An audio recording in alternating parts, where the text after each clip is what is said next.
Ashes of Creation recently concluded its month-long Alpha 1 test that ran from July 14th to August 15th. I gave my first impressions of the Alpha 1 a few weeks back, but this is a follow-up video where I take on some world bosses, partake in a castle siege, look at the attention to detail in the world, check out some new melee combat changes, and take to the skies on a flying mount. This video has no sponsor, but if you want to support the channel and plan on playing Ashes of Creation one day when it's eventually released, then click my referral link for the game in the description below. Back with some more Ashes of Creation Alpha 1 for the month-long non-NDA test.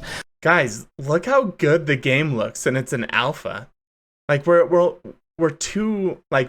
to 2 years out from release, and it's already looking this good, just with the lighting and everything. I've re-leveled back up to, or this time level 12, so I can participate in some castle sieges, which should be happening in about an hour or two. Over here we've got a house. If we click on this, we can buy it as a real space player house, costs 20. So really, ideally, you want to buy a house in a node when it's in its town stage, right? When it's in its infancy, because things will obviously become more expensive and more important as the node levels. 25,000 gold. Go inside, get an idea of the details, got a bit of furniture and stuff in it. As development goes on, I'd imagine all of this furniture would be interactable, like you could sit down and stuff, lay in bed. Oh yeah, they're gonna have everything become interactable. German fan. Hey Adam, wanted to tell you that I really like how you are. Every time I see you live, you seem happy, and I hope you are happy. I asked myself if you talk even if no one watches when you are streaming. Yep, I talk even if no one watches, because I know that some guy's gonna hop in, and if I'm boring just like playing a video game, that's not fun. That's like not fun to watch. The reason you watch live streams is to like interact with the streamer. So German fan, that means a lot. I'm glad. That makes me really happy that you said that. It's all very picturesque, isn't it? I'd love to own this house. It's got a well outside, space for some plants, lots of nice pieces of attention to detail. Different layout from the previous house as well. Always been a big fan of real space player housing in MMOs. Ooh, there's a little space for... That's so cool. Yeah, they're gonna have... Maybe... they're gonna have some housing that is real player space, and then they're gonna have some instance housing as well. I can't remember how, because you're gonna be able to have a house in a node and houses out in the world. They're gonna have like plots and stuff that you can buy. So I wonder how that's gonna work, if those are more instanced and it kind of just shows a general house there, or if it's completely customizable area. I'm curious about how religion is going to work in this game. Yeah, me too. Apparently the religion system is a pretty important system. There's a lot to it. It affects combat, it affects your abilities, and it enhances different things like crafting. So, well, yeah, I'm excited to learn more about that as well. Some farm animals out here as well. So this is another building. It doesn't seem to be a real space player house. Or maybe I'm wrong. Maybe I just haven't seen the sign. This one's trashed inside. But yeah, to get to the point, every single building in the nodes of Ashes of Creation will be buildings that you can actually go inside and will actually have a function. Like this is the town hall. Go inside here, the mayor can interact with the desk to set the tax rate. Places to sit down and have political meetings. Wait, that's so cool. I was just thinking about this. Like you can just imagine like guilds meeting in here and talking about like, okay, you know what, like we don't want to, but we need to raise the taxes of the area because we're about to have a big node siege and we need to start getting money to prepare for that. Like, I don't know, this is just really cool how all the buildings are interactable and you'll be able to sit down, and I think a lot of games have just buildings in MMOs. Like I'm thinking about WoW specifically. It has all these giant buildings, but you can do nothing with them. Like you can't even go inside them. Like think about Ironforge. You walk up to Ironforge and you see this huge castle like just embedded in this mountain, and you see these little like windows poking out of the mountain and these little rooms everywhere. And you're thinking, wow, this is so cool. And then you walk in and it's just one dimensional. It's just like a flat donut on the ground that you can walk around on. And it's cool. Like, I like Ironforge, but wouldn't it be cool if you could like explore this whole like monolithic structure? The thing I like about having every building serve a purpose and to be something you can go inside of and interact with in an MMO is it helps create a sense of immersion, and it also adds a lot to the RP factor. Imagine being a role player in this game, having your very own real space player house inside of a city, and your friends can just come and visit and everyone sees that house. Come to think of it, I can't really think of... That is so cool. That is so cool that for the RP aspect. You know, I have a question for you guys. Do you think what type of server are you going to join? Are you going to join an RP server? Are you going to join a PvP, a PvE? What type of server are you guys going to join? Too many MMOs that have real space player housing in cities. Land for rent. Oh, land for sale. Need to be mayor to build here. Oh, this is the caravan shop. Quite a beautiful looking node considering it's only at village stage. There's another 3 stages after this. What? This is only village stage? I thought this was the next level up.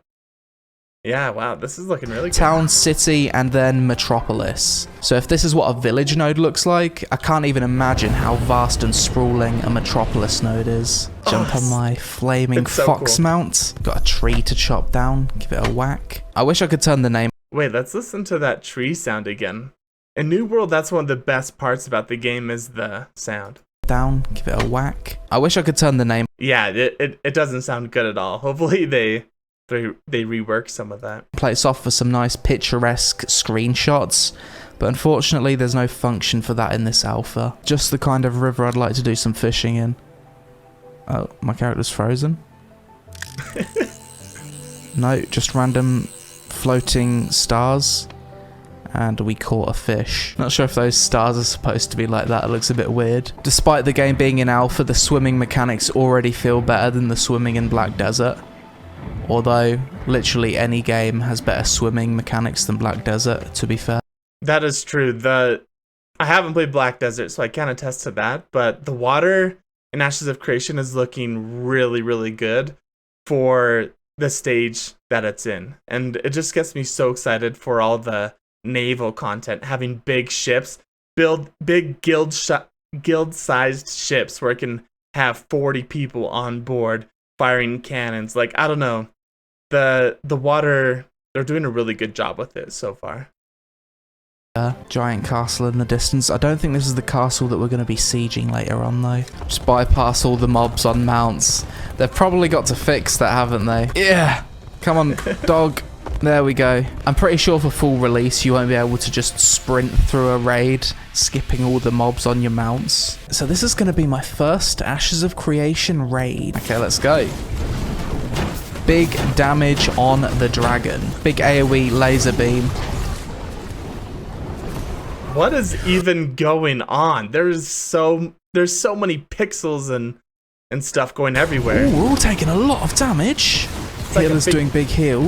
It's like a big fireworks show. Like they have to do something about that. I don't know if it's in settings or the more people that are in the area, the more the effects tone down. And then when you're out by yourself farming mobs, the effects turn back up. They have to do something about this. Because look at this. You cannot understand what's going on in this circle. This thing...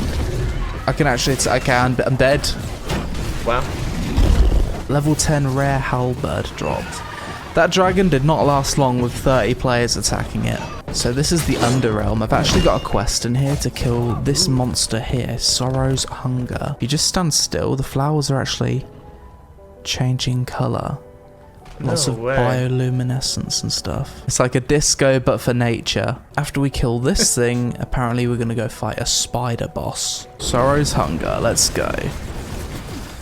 Yeah, we're making very quick work of this boss. Harry Potter wand action. Yeah, everyone's a mage. Everyone is just maging down this creature. Yeah, the mages in the alpha were just super OP. And it's dead. Good fight, Sorrow's Hunger. Jump over this. Okay. Oh, this is the Brood Queen, is it? This one has 869,000 health. The thing I just killed earlier, Sorrow's Hunger, and the Worm, they were like 8-player party bosses. This thing is an actual raid boss. Lots more health. Look at all of the wands. Wow, that's like this area is pretty cool. The Tolnar race live in the Underrealm, in the underground, right? So I think that's one of the biggest drawing points to the Tolnar is there's these underground expanses under Ashes of Creation, like these giant tunnels between areas.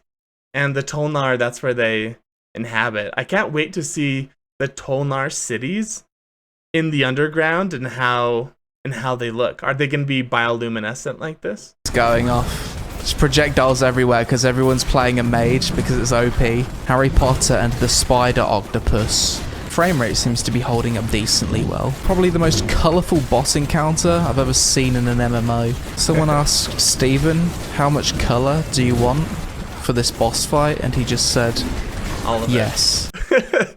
This looks so cool. Like, I know there's zero melee attacking it. You know, in my last YouTube video, someone got mad at me for saying melee, but that's just how I've grown up saying it, like melee. But I guess the proper way is melee. But there's so many people attacking it. It just looks so cool how expansive. It looks so cool how expansive this cavern is. A shrine that I need to interact with for the quest, and there's like a jumping puzzle on 3 different maps. Here it is. Interact with that. This one here seems to be the 3rd jumping puzzle. I love jumping puzzles. This is really cool to me. It's cool that they put this in the alpha just to show them like, hey, we're planning on having this kind of stuff. Why are staffs melee? It doesn't make sense. Realistically, no one is ever going to use a staff if this is what a staff is. Mages don't want to use a melee staff because it's just stupid. So everyone's just going to be using the tome and the wand. This is probably placeholder though. I hope it is, because I really like using staffs in MMOs. Yeah, I don't know if I agree with that. Like, think of Little John and like Robin Hood, right? Little John, he had a staff, right? And he would beat people with it. He would smack them around. So I don't know. I feel like staffs can be a decent melee weapon. In this game, the staffs look like they're magical. And I think that's the problem. Like, it's not like a Monkey King bar or something.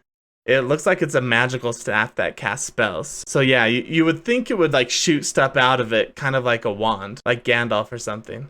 Then again, Gandalf smacked some like goblins and stuff with his staff. There's been a melee combat update, so we can actually try out the new melee combat swings versus the old ones. So this is how the combat used to be with melee combat. It would kind of root you in place and your attacks would move you forward. However, they've allowed us to press this button and toggle between the 2 modes. So the new way allows you to swing your weapon and have free movement. I already much prefer the new system, having that freedom of movement. It just feels a lot better. Today's the last day. Yeah, 100%. That feels better. We talked about this in actually the last video I put out. It feels so much better. Even just watching it, you feel more free. I'm 100% down for the fluid attacking combat. The animations look a little janky with the fluid combat, like the way the torso twists and stuff, but that's all things they're gonna be able to work out. My first time participating in an Ashes of Creation siege. Oh, look at all of the defenders. There's loads of us. Kill this healer. It's so cool. Nice, burst him down. Good job, team. There's another one here. Zap him. So cool. Big damage. Give him the zap. Pushing in. Action target mode. I love how epic the scale is. You see this like castle in the background. There's a dragon up on the hill. And there's all these people just dying and like killing each other in the valley. I don't know. I love the scale of the game. I'll chase him. I'll chase him. I got him. Nice. Good job. And another one. Stun. No. Oh, he's off on his mount. Okay. Oh, nice. This is going to be a... Wow. He just took off on his mount. He's like, I'm out of here. Do we like that or do we not like that? In my last video when we were talking about fluid combat and stuff, there was a couple people that were concerned that with fluid combat, you'll just be able to run behind the other person and like constantly attack them and you wouldn't be able to escape. But we just saw there, like, that guy just got on his mount and took off. Oh, you would make it skillable. Like, are you talking about getting on the mount in combat and stuff? So not everyone is able to do it? Yeah, that they would have... I like that idea because for the players that find it really important to have their mount in combat, I think it would be worth giving up another skill or something to be able to do that. We're gonna go fight the dragon. That's the dragon, is it? Very nice. I thought he was resetting aggro. Oh! You can pull him pretty far. How far can you pull this guy? Run. We're being hunted. We've kind of descended to chaos. I don't really know what's going on right now. Oh, that's a lot of AoE. And yeah, I think we're dead. Yeah, like this is another really good example of all these effects going on. You can't see anything.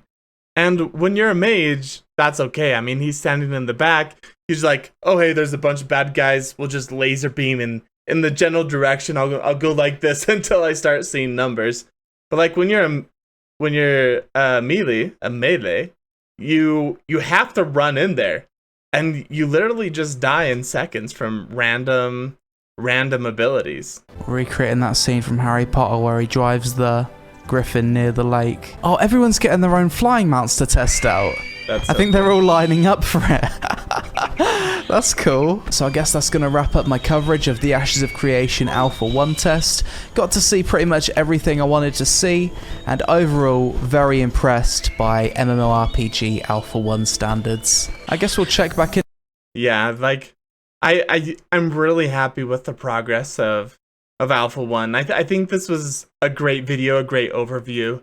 Here, I'm going to spam the video link in chat a little bit for you guys. I've come across a couple comments where people have been really worried about flying mounts and stuff, but I think you have to remember that there's not going to be very many of them. People were saying if there's flying mounts in the game, they won't even play it. But there's only 10.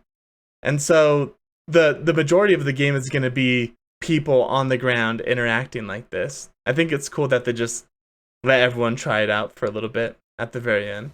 I don't know. I have high hopes for Ashes of Creation in the future.